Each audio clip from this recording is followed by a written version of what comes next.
In today's video, we're going to be troubleshooting through a non-functioning Gameshark Pro for the N64.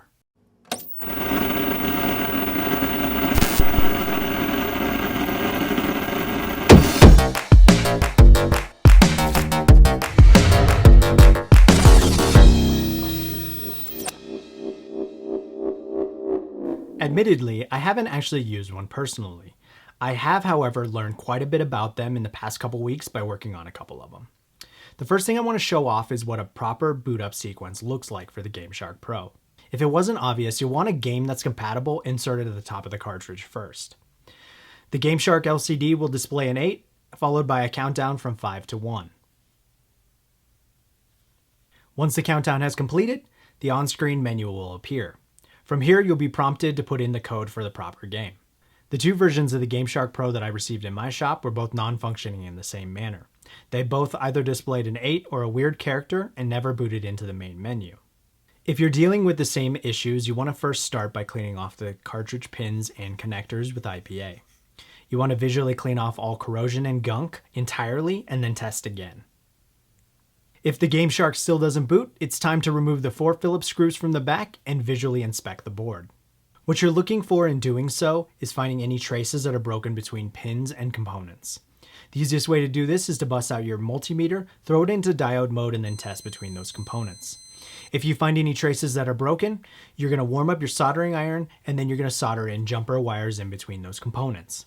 Once it's repaired, you can reassemble and then test again. In the event that this didn't help, or if you didn't find any broken traces, it's now time to focus in on the software side of things. From what I gather, Gameshark files can actually become corrupt and cause lockups just like the two cartridges that we have. While I'm not an expert, my understanding is that files can become corrupt as easily as inputting the wrong code to the wrong game. The first attempt at a solution for this problem is to boot up Mario 64 inserted into the Gameshark. While this worked for many others online, this actually didn't work for me. Others have also suggested using Donkey Kong, 007, or even Zelda. In my case, 007 actually got one of mine to boot. I honestly think that the reason why this little trick works is because it was the last game that was used in the Gameshark. And I think why people suggest trying the top titles is because it was most likely the last game that was inserted into the Gameshark. I could definitely be wrong though. In any case, if this didn't work, there's still one more thing to try. This comes down to a trick known as the piggyback. Essentially, it requires a working Gameshark to be inserted into the console first, and then the non-functioning one to be piggybacked on top. You power on the console, and the working Gameshark forces the non-functioning Gameshark to boot up. I can say that this solution actually does work. However, it's understandable that most people won't have a functioning one on hand. In an effort to show appreciation for all 127 of my subscribers, I'm actually going to offer the piggyback service for free. I really can't thank my subscribers enough, and I really hope this helps somebody in this situation. You can contact me by going to dvgamerepair.com and filling out the contact form.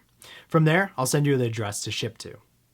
Keep posted on my channel for more mods and repairs, and remember, a like and subscribe are always appreciated. Thank you again for your support, and we will catch you guys later.